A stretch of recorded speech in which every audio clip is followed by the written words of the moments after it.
this is an iHeart podcast. Guaranteed human. It's an Olympics you'll never forget. Prime time in Milan. The moments. Chloe Kim with the gold medal flex. The stars. Ilya Malinin. Out of this world. The spectacle from beautiful northern Italy with very special guests every night of the Olympics. Experience the world's biggest show. Prime time in Milan. Tonight, 8/7 Central on NBC and Peacock. The big game commercials are basically must-see TV. This year, Elf Cosmetics went all out with an absurdly funny telenovela called Melissa. It stars Melissa McCarthy, Nicholas Gonzalez, Itati Cantoral, and Elf Glow Reviver Lip Oil. The Elf Glow Reviver Lip Oil is an ultra-glossy tinted lip oil that nourishes, hydrates, and enhances your lips' natural color. Watch the full episode of their new Elf novela on soyunbaño.com. Ever wonder why so many people regain weight after stopping a GLP-1? Up to 40% of the weight lost can come from lean muscle. This weakens the body, slows metabolism, and makes it easier to put the pounds back on, creating a cycle of dependency. Prolon's 5-day fasting-mimicking diet offers a drug-free way to maintain results and support long-term metabolic health. In just 5 days, it activates fasting pathways to burn fat, protect muscle, and rejuvenate cells, all while letting you enjoy real food. Get 15% off plus a $40 bonus gift when you subscribe at prolonlife.com/iHeart. That's prolonlife.com/iHeart. You see it instantly. It's Coldwater Creek, the mark of exceptional workmanship and signature touches inspired by a Mountain West heritage. Distinctive styles created from quality fabrics, silhouettes perfected with just the right drape, feel-good fits offering ease of movement, and thoughtful details to elevate your look. Coldwater Creek's authenticity is embodied in every piece, embracing its confident spirit that carries through to today. Discover Coldwater Creek clothing, designed to fit your life the way you want. For a wardrobe you can count on season after season, visit coldwatercreek.com. Shop the new spring collection at 20% off $75 or more with code IHEART20.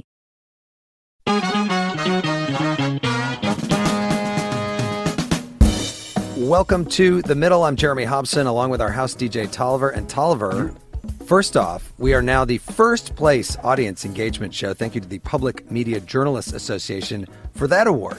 What? So you never tell me anything. I didn't know we won an award. I'm wearing joggers, man. You got to let me know. You should have been wearing a tuxedo for this one. Also, I hate to say it, but Generation Z has been screwed again because we were going to do our show about the challenges of Gen Z this hour, but now we're going to talk about Iran instead. You know, they're distracted. They're on TikTok. They don't care. We're fine. Right. Maybe. Okay. We'll find out next time when we do that show. We are going to do that later this summer. But as you know, in the past week or so, the U.S. entered a war between Israel and Iran with airstrikes on Iran's nuclear facilities. Iran struck back with a strike on an American military base in Qatar, although no one was injured. And then President Trump announced a ceasefire, and since then has been defending the strikes after a leaked U.S. intelligence assessment found they may not have set back Iran's nuclear program by all that much. With all that said, we want to know this hour how you feel about the U.S. getting involved in a war with Iran. Tolliver, tell people how they can get in touch. Yeah, you can call us at 8444-MIDDLE. That's 844-464-3353. Or you can write to us at listentothemiddle.com. You can also comment on our live stream on YouTube, TikTok, Instagram, all the places. All right. Joining me this hour, Fox News Chief National Security Correspondent Jennifer Griffin. Jennifer, it's great to have you on the show. Thank you so much, Jeremy. Great to be back with you. And General Phillip Breedlove is with us as well, Distinguished Professor of the Practice in Georgia Tech's Sam Nunn School of International Affairs and former NATO Supreme Allied Commander Europe. General Breedlove, great to have you back on as well. It's good to be back. I love this format. Well, thank you so much. And before we get to the phones, Jennifer, the Trump administration is pretty angry about the intelligence assessment that was leaked that found the strikes didn't obliterate Iran's nuclear program, as Trump had claimed. What do we know at this point about the effectiveness of the U.S. action in Iran? Well, let's talk about that leaked intelligence assessment. It came from the Defense Intelligence Agency. That's the main military intelligence branch, if you will, one of 17 intelligence agencies, and they would be one of the principal lead groups that would work on bomb damage assessment. What we know about this this intelligence report is that it was deemed to have low confidence, but it did say something that got people's attention, that within the first 24 hours, and this intelligence was basically went till about 9 p.m. Eastern on Sunday night, so a little over 24 hours after the strikes. The initial assessment, again with low confidence, was that they may have set back the program anywhere from a few months up to a year. That's a big range, and it's not the final word. There are going to be other intelligence agencies and also parts of the intelligence community that weigh in, and it will then be compiled through the ODNI and given to President Trump. So this is not the final word, but it certainly gives some indication. I don't think they would just say that without having any evidence. And so it does raise some questions, particularly when you look back at some of the things that Iran told the IAEA that they were going to do before the strikes, and also some of the satellite imaging of the site at Fordo that showed a lot of trucks, about a dozen trucks 2 days before the strikes. And the question was, what were those trucks doing? Could some of them have been taking some of the near weapons grade highly enriched uranium out of that site? And did some of that highly enriched uranium survive? Yeah.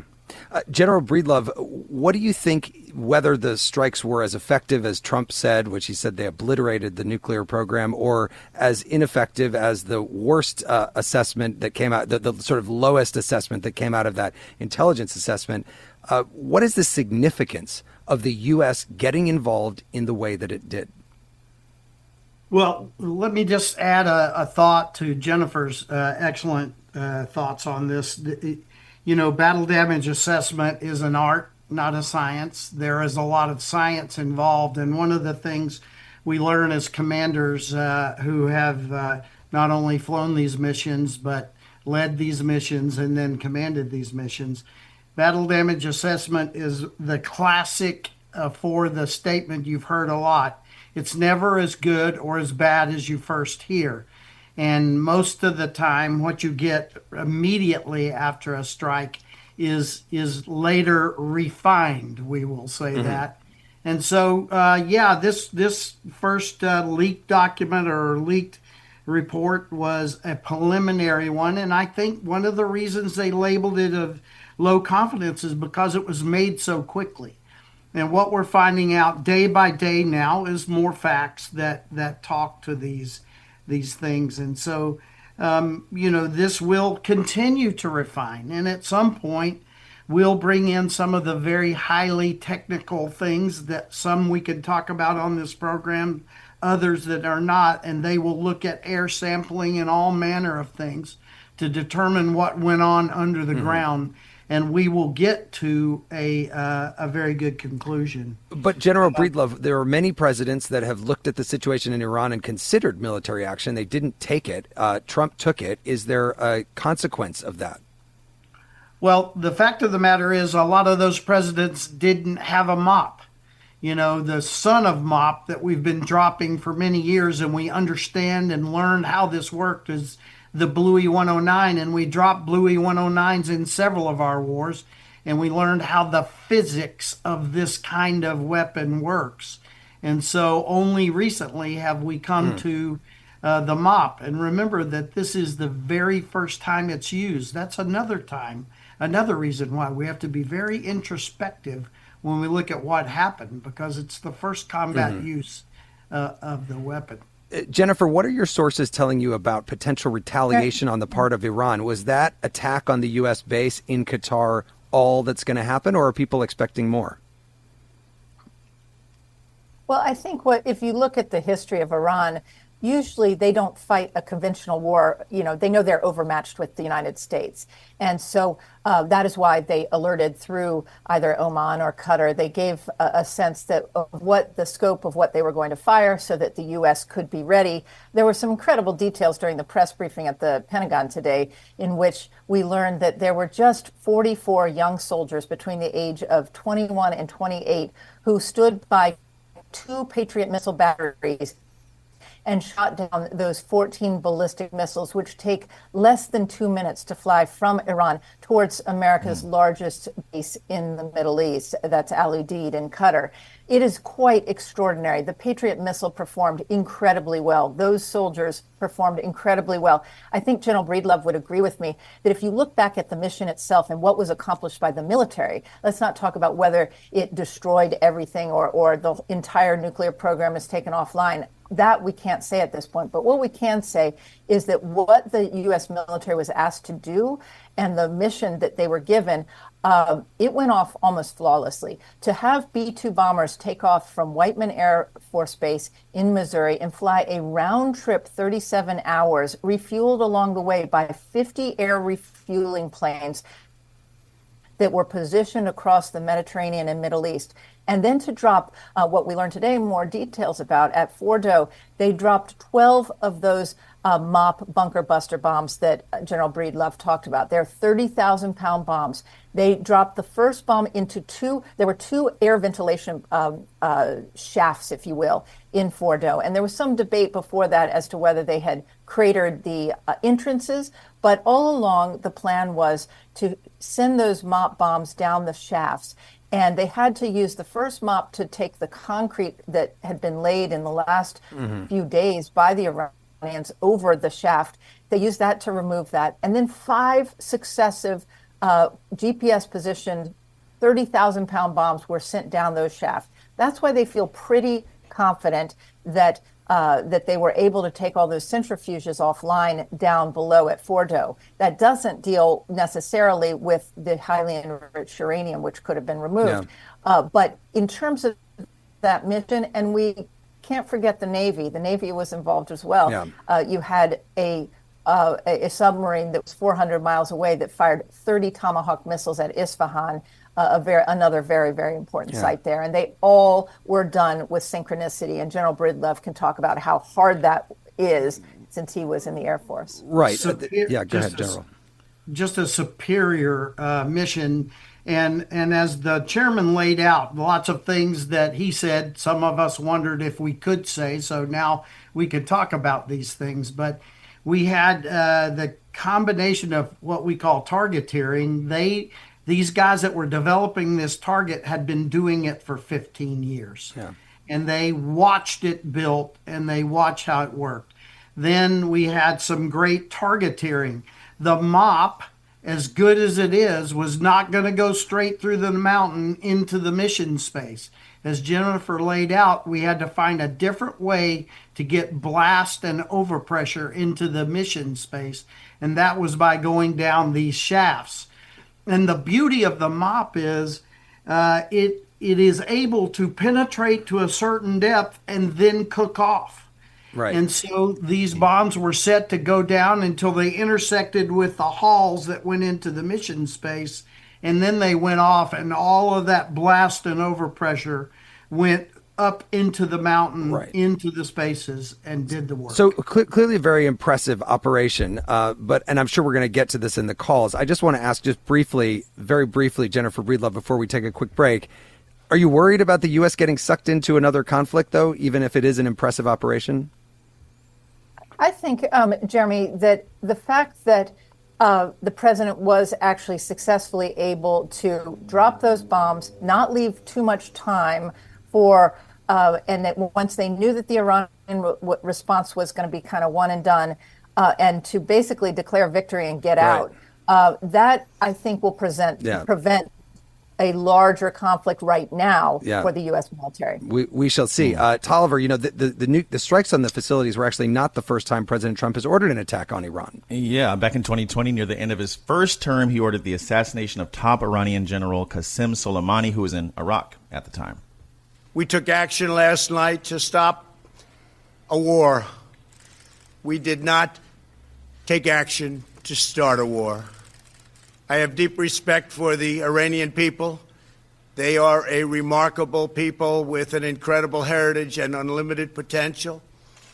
We do not seek regime change. However, the Iranian regime's aggression in the region, including the use of proxy fighters to destabilize its neighbors, must end, and it must end now.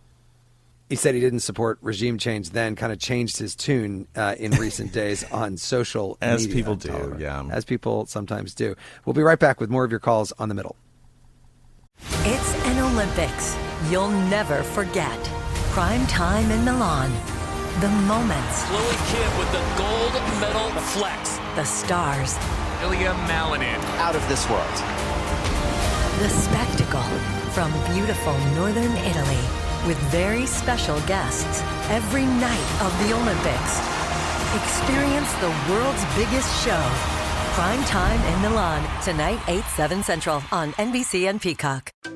You see it instantly. It's Coldwater Creek, the mark of exceptional workmanship and signature touches inspired by a Mountain West heritage. Distinctive styles created from quality fabrics, silhouettes perfected with just the right drape, feel-good fits offering ease of movement, and thoughtful details to elevate your look. Coldwater Creek's authenticity is embodied in every piece, embracing its confident spirit that carries through to today. Discover Coldwater Creek clothing, designed to fit your life the way you want. For a wardrobe you can count on season after season, visit coldwatercreek.com.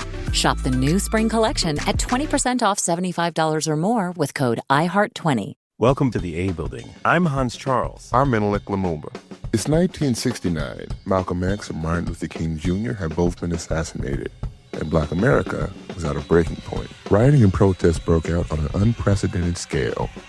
In Atlanta, Georgia, at Martin's alma mater, Morehouse College, the students had their own protest. It featured two prominent figures in Black history, Martin Luther King Sr. and a young student, Samuel L. Jackson. To be in what we really thought was a revolution. I mean, people were dying. 1968, the murder of Dr. King, which traumatized everyone. The FBI had a role in the murder of a Black Panther leader in Chicago. This story is about protest. It echoes in today's world far more than it should, and it will blow your mind. Listen to the A Building on the iHeartRadio app, Apple Podcasts, or wherever you get your podcasts. This is Ryder Strong, and I have a new podcast called The Red Weather. It was many and many a year ago in a kingdom by the sea. In 1995, my neighbor, Anna Trainer, disappeared from a commune. It was hard to wrap your head around. It was nature and trees and praying and drugs. So no, I am not your guru. And back then, I lied to my parents, I lied to police, I lied to everybody. There were years, Ryder, where I could not say your name. I've decided to go back to my hometown in Northern California, interview my friends, family, talk to police, journalists, whomever I can, to try to find out what actually happened. Isn't it a little bit weird that they obsess over hippies in the woods and not the obvious boyfriend? They have had this case for 30 years. I'll teach you sons of come round here with my wife. Boom, boom. This is The Red Weather. Listen to The Red Weather on the iHeartRadio app, Apple Podcasts, or wherever you get your podcasts. This is The Middle. I'm Jeremy Hobson. If you're just tuning in, The Middle is a national call-in show. We're focused on elevating voices from the middle, geographically, politically, and philosophically, or maybe you just want to meet in the middle. This hour, we're asking for your thoughts on U.S. involvement in Iran. Tolliver, what is the number to call in? It's 8444-MIDDLE. That's 844-464-3353. You can also write to us at listentothemiddle.com or on social media. And I'll just say one more time, if you write 6 paragraphs, it's tough for me to get that on air. Okay, keep it short, or it's not going to be heard by others. Yeah. I'm joined by Fox News Chief National Security Correspondent Jennifer Griffin and former NATO Supreme Allied Commander Europe General Phillip Breedlove. And the phone lines are completely full, so let's go to Dan, who's in Kansas City. Dan, your thoughts on U.S. involvement in Iran? Good evening. I'm a long-time, 3-time Trump voter, which means in the urban liberal milieu of Kansas City, I've paid a pretty high social price among friends and family. And I really do not like these strikes at all. It's not a red line for me because I believe his domestic agenda is so important. But if we get sucked into a boots-on-the-ground, Iraq-style regime change war, I will be right out hand in hand with my liberal friends in the streets, and I'll be done. That's not an America first foreign policy. I don't care what kind of regime Iran has. They haven't committed any act that could be construed as an act of war against us. And nukes, I mean, Pakistan's much less stable. We give them billions of dollars. They have nukes. Israel, unlike Iran, isn't a member of the Nuclear Non-Proliferation Treaty. They have a secret illegal nuclear program. They started that by stealing the enriched uranium from us. They've got the Samson option where they threaten friend and foe alike if they get in a tight spot. And I just, we have no business over there. And I'm really worried, like, how the Netanyahu, it's like the tail wagging the dog. The Israel lobby is so powerful. It makes people confused about what America's interests really are.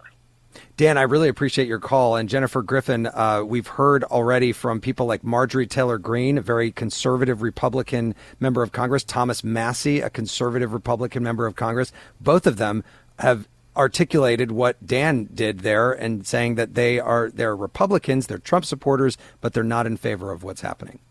Well, I think every American should agree and would agree that the U.S. does not want to be involved in another forever war, if you will, in the Middle East, or find itself sucked in. And we all know how this goes. You can do something that is a perfect military operation in the first. I remember the Thunder run into Baghdad seemed pretty perfect.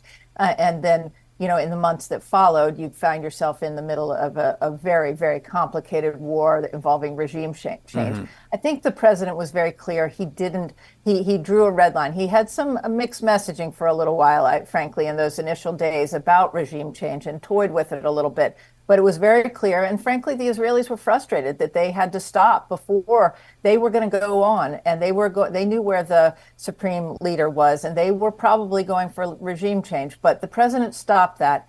I think right now that the real question is, what did we accomplish by using the military in the way that we just did, bombing a country that we are not at war with? And there are issues about the War Powers Act, and they should be debated in Congress, frankly.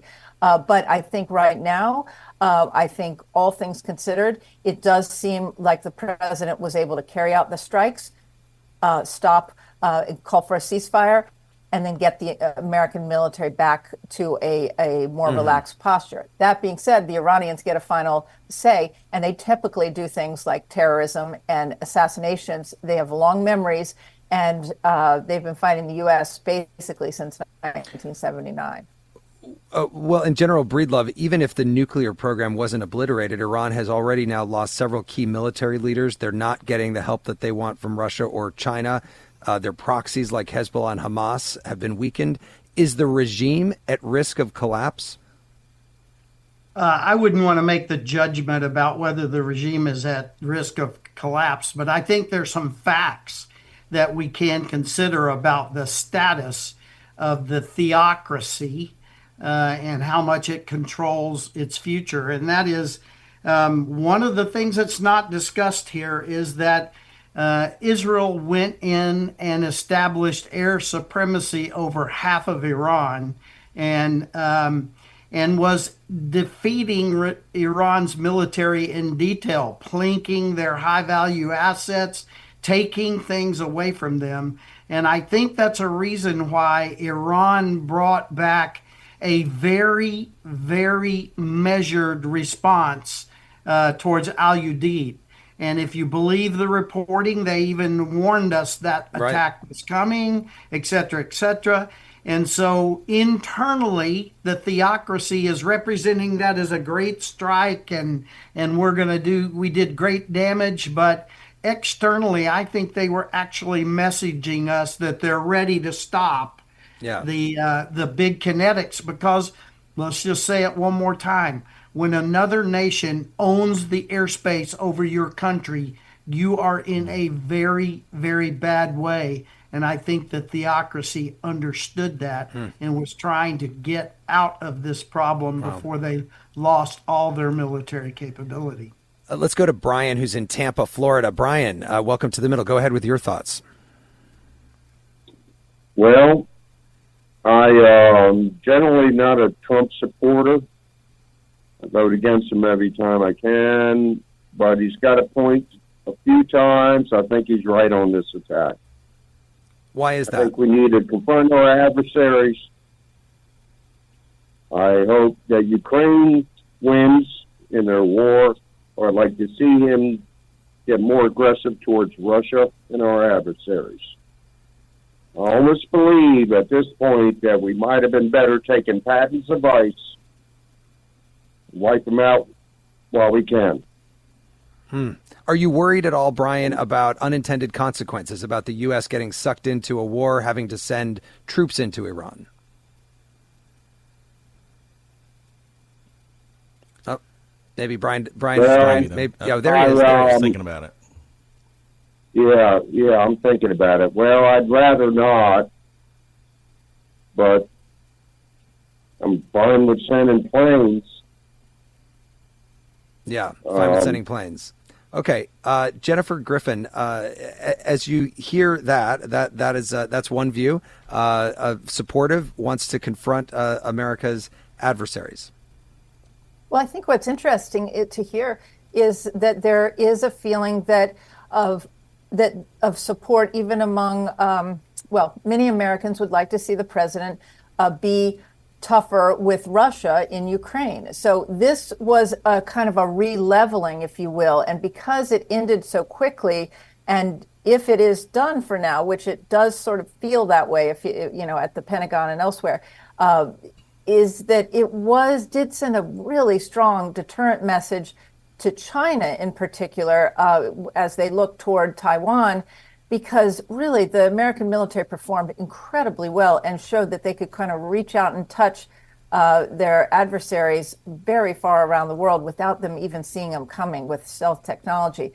Now, that would be a different situation with China, but I still think that President Xi was watching the U.S. military, and it would perhaps give him pause in terms of using his own military anytime soon.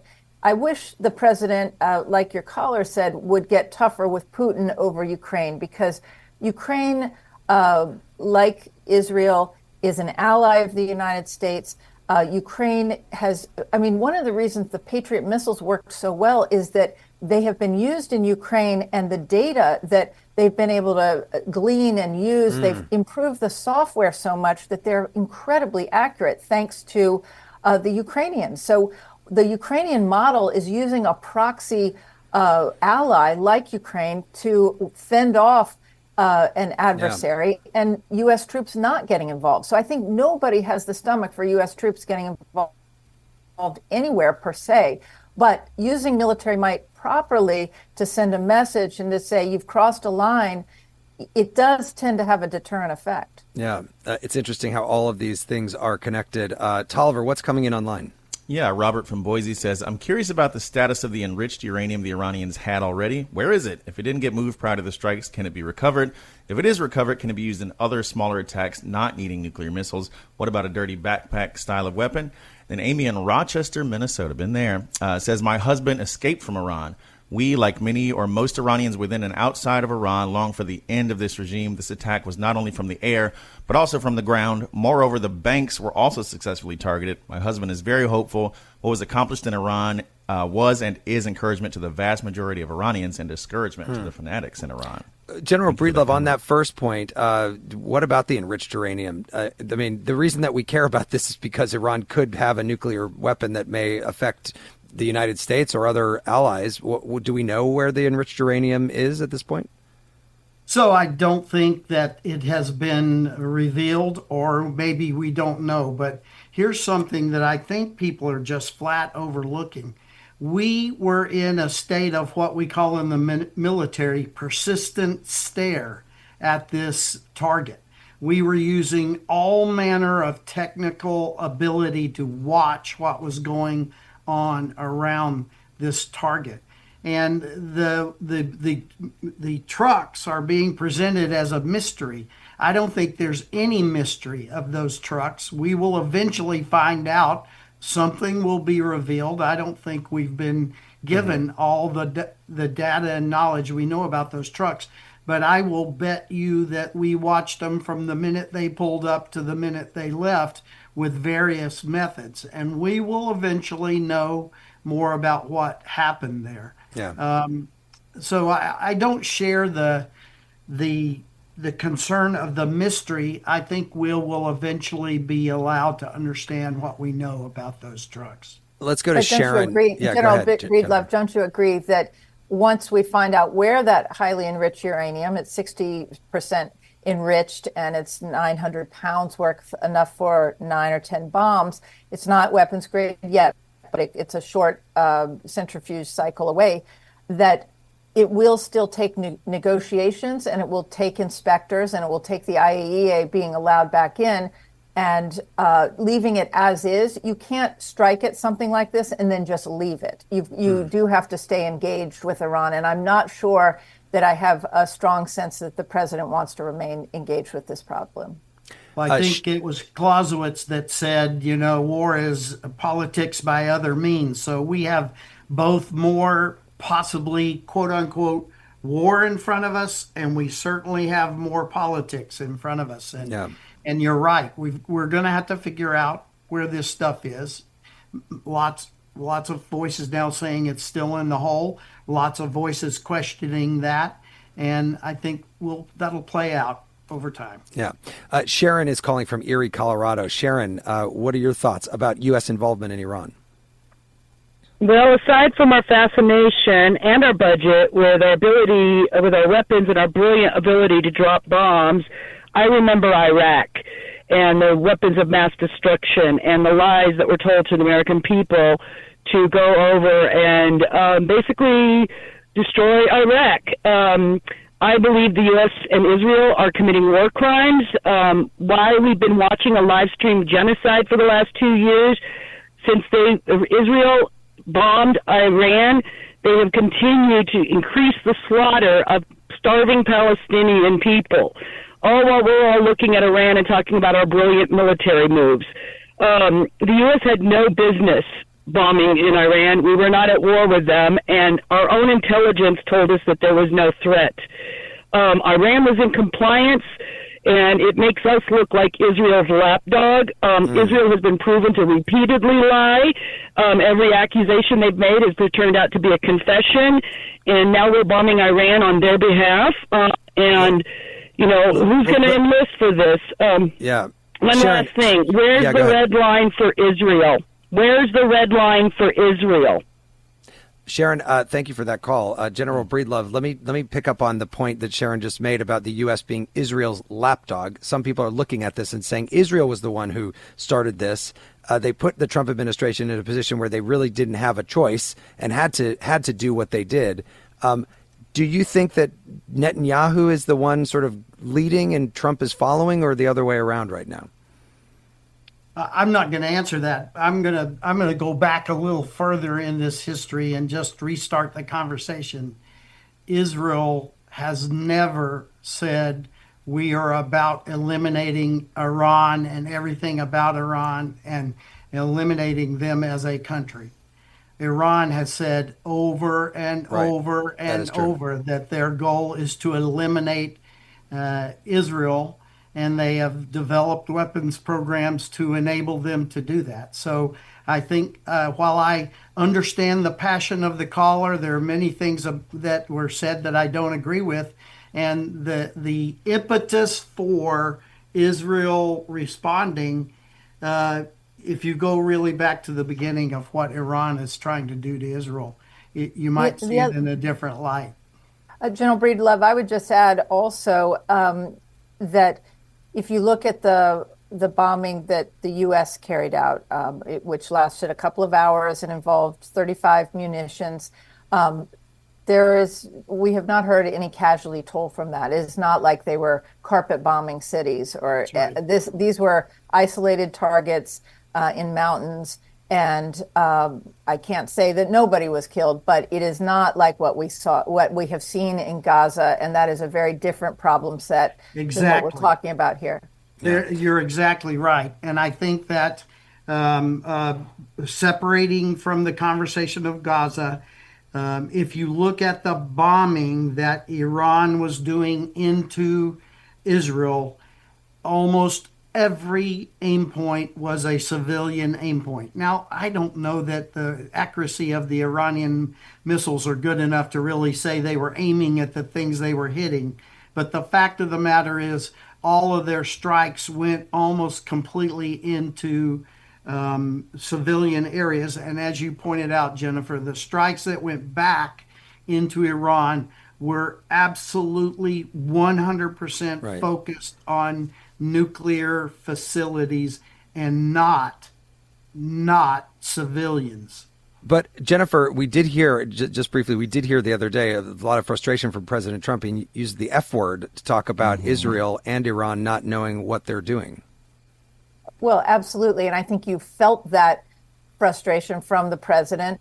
But I also, I lived in Israel for 7 years covering the Second Intifada. And so I'm very, very familiar and still have a lot of great sources inside Israel. And they were frustrated, too, with the White House. They don't want to say it now. And, of course, everybody's papering over those differences. But I would say that relations might be a little bit strained right now. That's why Bibi Netanyahu, the prime minister, is making his way to the White House, I think, next week. And he wants to make nice right now with the president because he knows that Israel needs the United States. I think it was interesting watching President Trump actually wield a power that most American presidents have not been willing to or able to over Israel. So on the one hand, he might have gotten pushed into a more accelerated timeline to getting involved and taking military action against Iran's nuclear program because of Bibi Netanyahu, because of the Israeli strikes. On the other hand, it was him who told them to stop, and they had to. Well, Tolliver, as we've heard, the U.S. relationship with Iran has been in a bad place for decades. The Obama administration tried diplomacy. Yeah, that very famous nuclear deal that Trump pulled out of, even though I thought he liked deals. Here's President Obama announcing it back in 2015. Today, after 2 years of negotiations, the United States, together with our international partners, has achieved something that decades of animosity has not. A comprehensive long-term deal with Iran that will prevent it from obtaining a nuclear weapon. This deal demonstrates that American diplomacy can bring about real and meaningful change. Change that makes our country and the world safer and more secure. Well, a lot can change in 10 years, Tolliver. I mean, look at my hair, man. I didn't know you 10 years ago. So was your hair very different then? Just flat.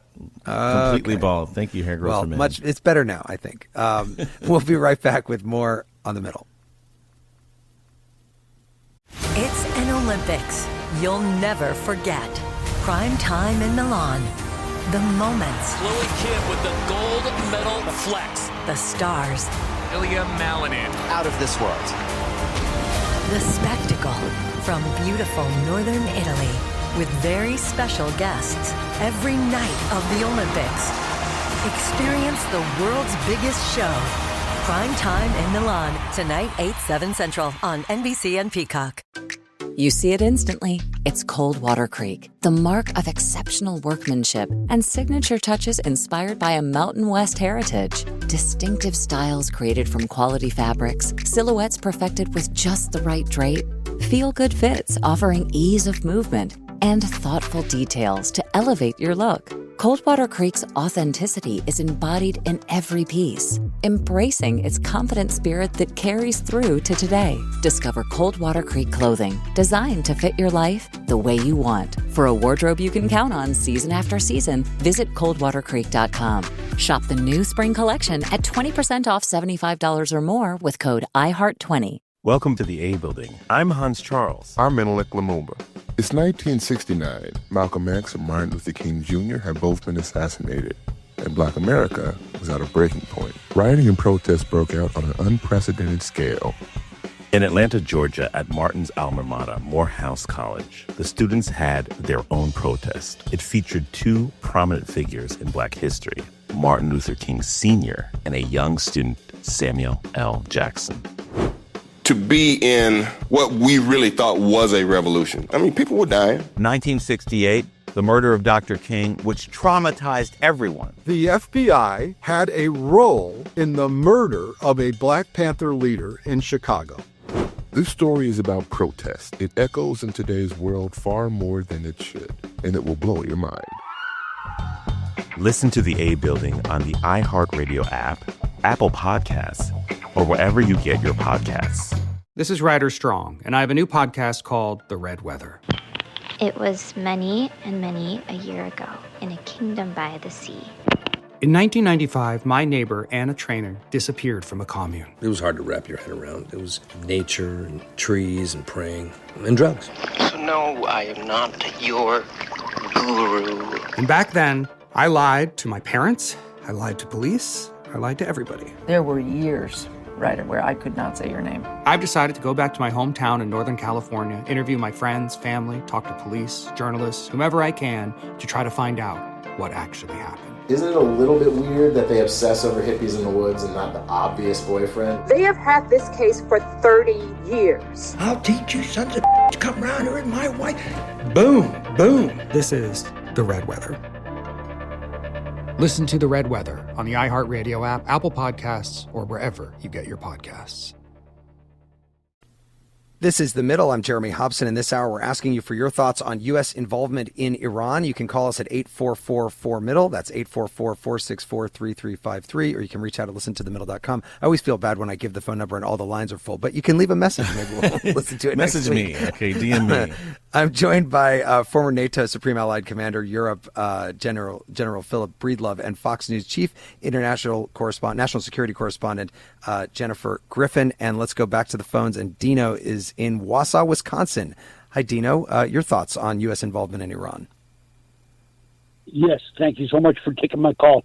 I wanted to state General Breedlove restated an excellent point that the airspace in Tehran was wide open. I mean, because Israel did clear it out, so it made the mission for the American planes to go in there and complete the mission.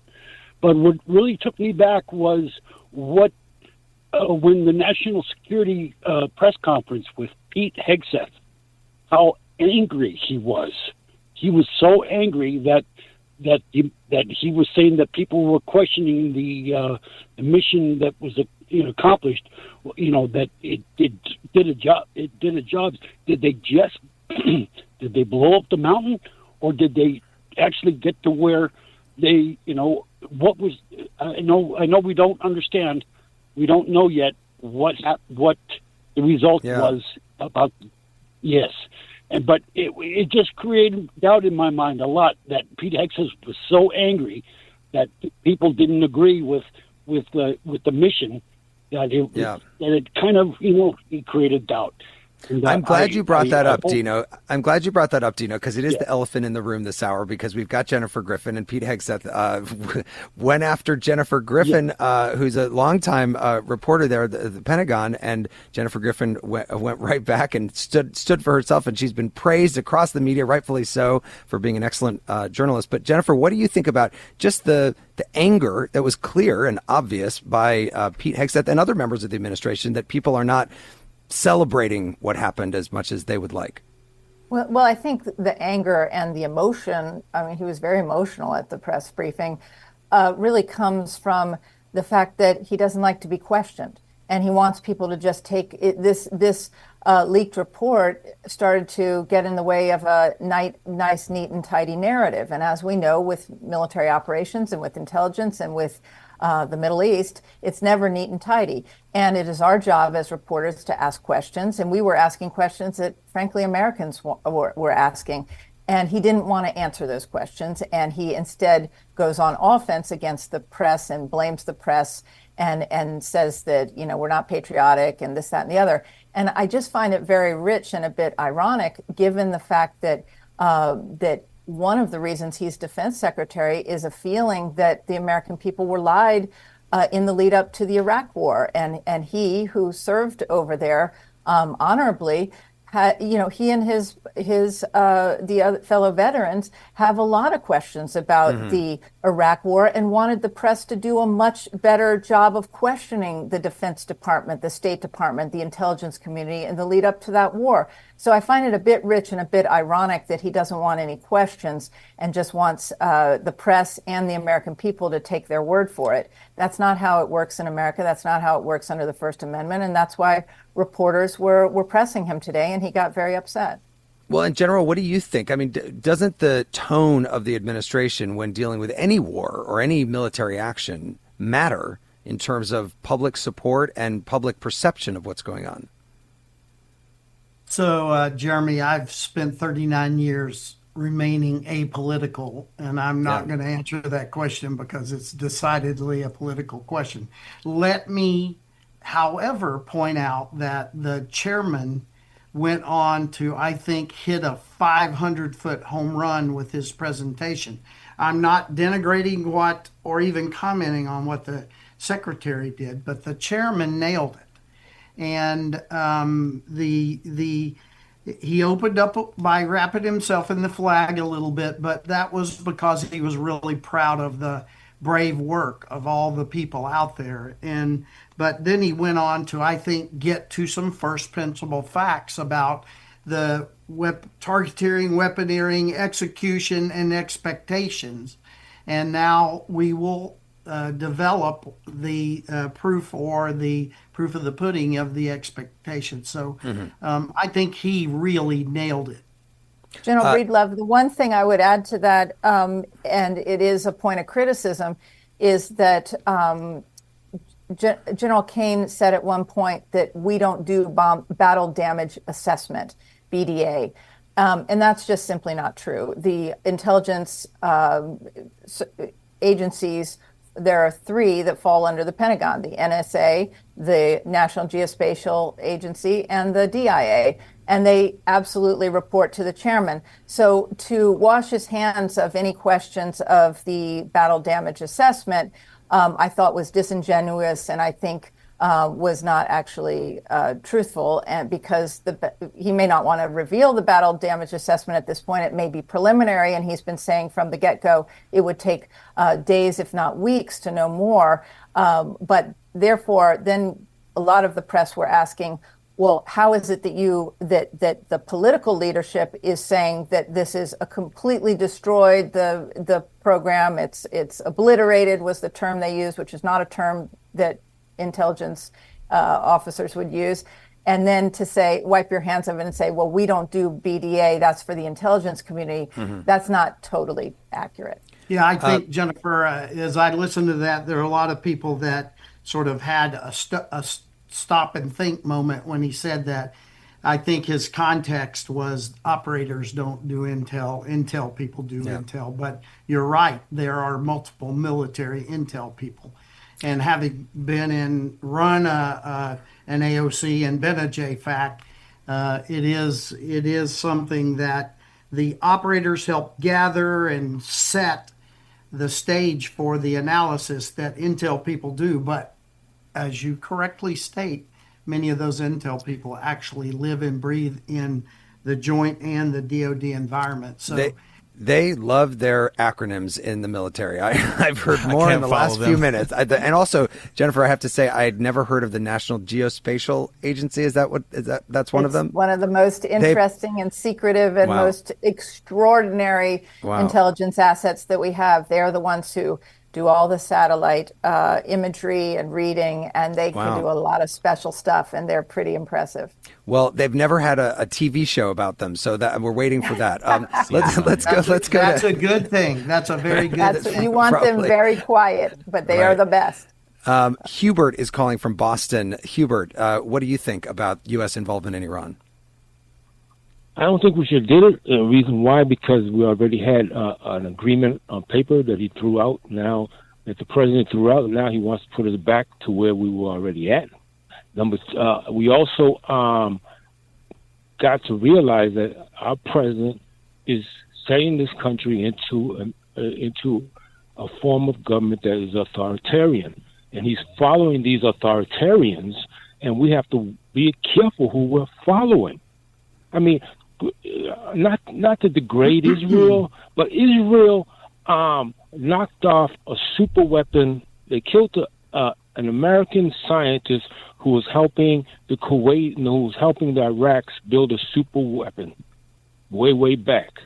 Now Iran gets a bomb, or is supposed to be getting a bomb. Now with our help, we're supposed to knock that out. Well, now where we gonna go next? Saudi Arabia, then Jordan, then Kuwait. I mean, all these countries have money, and they can do the same thing, launch a nuclear program. I mean, where is it going to stop? Yeah. I mean, and plus, we're following authoritarianism. Yeah. Israel is under an authoritarian regime. Okay, They Hubert, have a military. yeah, They have a military. We've got it. Let me get a response to what you've just said. Love the passion. From yeah, right. There's a lot there. But what about the very first part of that, Jennifer? The nuclear deal that we heard Obama talking about that was signed 10 years ago. Trump pulled out of that deal, but now he wants to have a conversation next week, potentially with with Iranian leaders. Do you expect that any deal that they reach is going to be pretty similar to the one that already existed before? Well, let me back up on one point. Israel is a democracy. It's not an authoritarian. Yes, right. And so, but the caller's concerns about authoritarianism and authoritarian leaders around the world is valid, but not in terms of Israel. In terms of the JCPOA, the nuclear deal that President Obama signed that was negotiated for 2 years, one of the criticisms of that deal was that it did not deal with the ballistic missile program that Iran, which we've now seen in the last year, the extent to which they were building ballistic missiles to threaten not just Israel, but also the Middle East. And what I would say is one of the problems and one of the reasons I think we got to a military moment where the president decided to use the military is he was extremely frustrated after 60 days of being sort of run around by the Iranians. They're very good negotiators and they're good at giving the runaround. He didn't feel like he was getting any deal that was any better than the JCPOA, which he had ripped up. And it may have been even worse. So now I think it's hopeful that at least I would be very concerned if they weren't going back to negotiations next week. I just don't know how serious the Iranians are about it. And I don't know how much bandwidth the president has to pursue negotiations at this point. There's a lot of other things going on right now. Yeah. If I could add on that, and some of my very best friends were a part of developing I call it the JICPOA.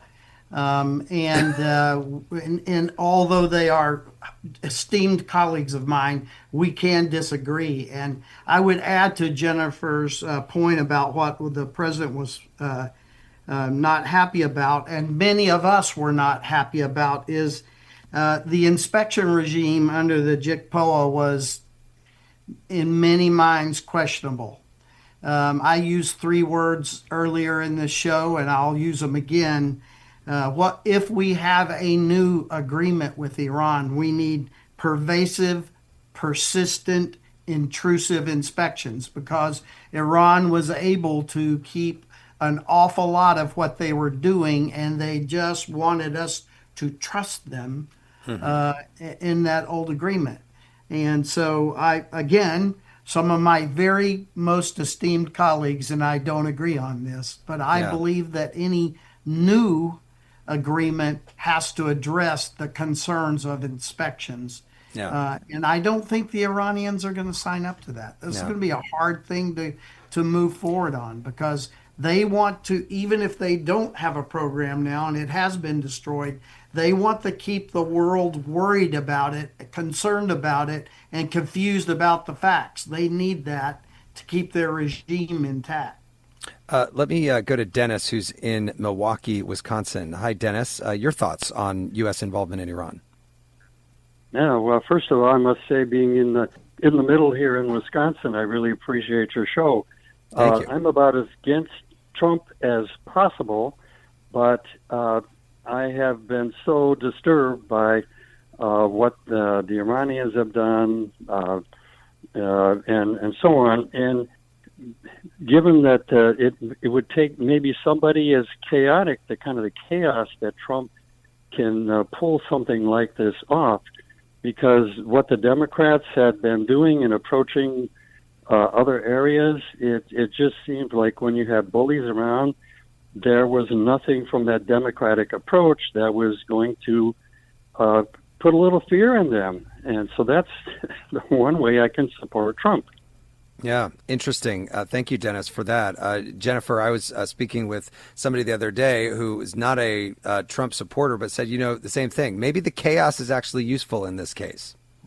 Well, it's interesting. It's not just in the Middle East. He just came back from NATO and he got I think nearly all except Spain to agree, and I think General Breedlove will be able to expand on this, but to spend 5% of their GDP on defense. Now, they're still a long ways from doing that, the NATO allies, but the fact of the matter is nobody but Trump has been able to get the NATO allies to increase their spending. Right. Now, Vladimir Putin has. Arguably, they wouldn't be doing it if they hadn't invaded Ukraine. But President Trump's been very effective of getting the Europeans to sort of wake up to the danger on their doorstep and start and pushing them to invest more in their defense. And that is significant. And that is because of his chaotic way, as the caller described it, of negotiating and sort of being very unpredictable. The NATO allies were supposed to be spending 2% on defense of their GDP, and he finally got many of them to do that, almost all of them, maybe all of them to do that, and now he's saying 5% is the new number. Jennifer Breedlove.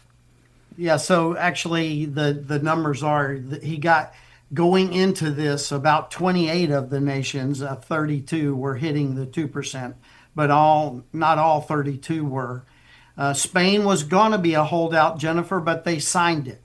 So Good. Spain came on board. I think there was some negotiating that was done behind closed doors. There's rumors out there in the press about what the president used to get to them there, but Spain is there. But may I just say that yes, for all the quote unquote mean tweets and things in the first administration, and for all of the tough love in this administration, whether you like his techniques or not, we have to agree with what Jennifer said. This is the first president in the history of NATO to get NATO to improve their spending. I'm not getting political here and supporting anybody, but it is a fact he's the only president that got NATO to increase its spending. Let me just finally come back as we close out this hour to this question about U.S. involvement. And Jennifer, if because of any of these actions from the U.S., from Israel, or from an uprising in Iran, the regime falls, are there conversations taking place about what the U.S. responsibility would be at that point in terms of building a new Iran, getting in with whoever's going to take power there? I think the model that you should look to is the way the president decided to start relations again with the Syrian leader. That after Bashar Assad fell in Syria quite suddenly and fled to Russia, and you had this new leader, al-Shara, who had really been on the U.S. terror list. He may still be on the list, but he had an al-Qaeda-ish background. And the president decided, hey, if Syria is going to have a shot at, we'll engage them. We're not going to go and do nation building, and we're not going to have our military on the ground there. But I think if the Iranian people rose up and a better leader came forward than the current theocracy there, I think you would need very nimble diplomacy. But the U.S., I think the president has really sent a lot of messages to the Iranian people that he wants them to have a big, beautiful economy and start trading with the United States. But right now, unfortunately, and this is Israel's argument, they stopped short of regime change, which obviously every American that sends shudders through their spines after the experience in Iraq. But I think that we don't know how this plays out. But I cannot see the American military being involved there. But I could see trade relations and promises of support diplomatically. Great note to end on. I want to thank my guests so much. Fox News Chief National Security Correspondent Jennifer Griffin and General Phillip Breedlove, former Supreme Allied Commander of Europe for NATO. Thank you both so much for joining us. Thank you. Thank you. Good night. And don't forget, The Middle is available as a podcast in partnership with iHeart Podcasts on the iHeart app or wherever you listen to podcasts, where you can also listen to our weekly podcast extra, One Thing Trump Did. As always, you can call us at 8444-MIDDLE. That's 844-464-3353. Or you can reach out to us at listentothemiddle.com, where you can also sign up for our free weekly newsletter and support us with a tax-deductible contribution. The Middle is brought to you by Long Nook Media, distributed by Illinois Public Media in Urbana, Illinois, and produced by Harrison Patino, Danny Alexander, Sam Burmistaz, John Barth, Annika Deschler, and Brandon Kondritz. Our technical director is Steve Mork. Thanks to our satellite radio listeners, our podcast audience, and the hundreds of public radio stations that are making it possible for people across the country to listen to The Middle. I'm Jeremy Hobson, and I will talk to you next week.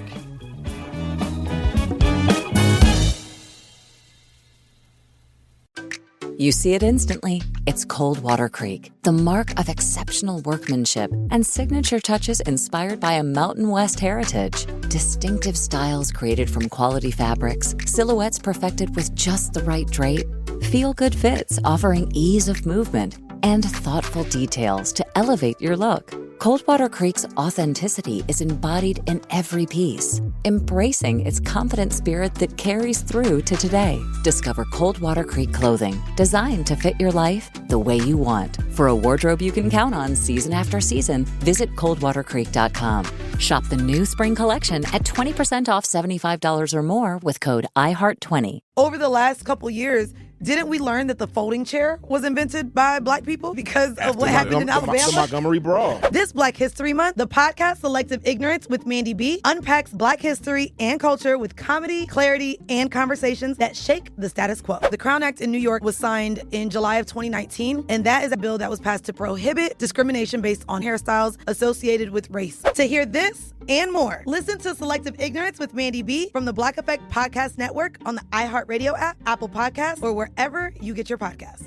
1969. Malcolm and Martin are gone. America is in crisis. And at Morehouse College, the students make their move. These students, including a young Samuel L. Jackson, locked up the members of the Board of Trustees, including Martin Luther King Sr. It's the true story of protest and rebellion in Black American history that you'll never forget. I'm Hans Charles. I'm Menelik Lumumba. Listen to The A Building on the iHeartRadio app, Apple Podcasts, or wherever you get your podcasts. I actually drop better when I'm high. It heightens my senses, calms me down. If anything, I'm more careful. Honestly, it just helps me focus. That's probably what the driver who killed a 4-year-old told himself. And now he's in prison. You see, no matter what you tell yourself, if you feel different, you drive different. So if you're high, just don't drive. Brought to you by NHTSA and the Ad Council. This is an iHeart podcast. Guaranteed Human.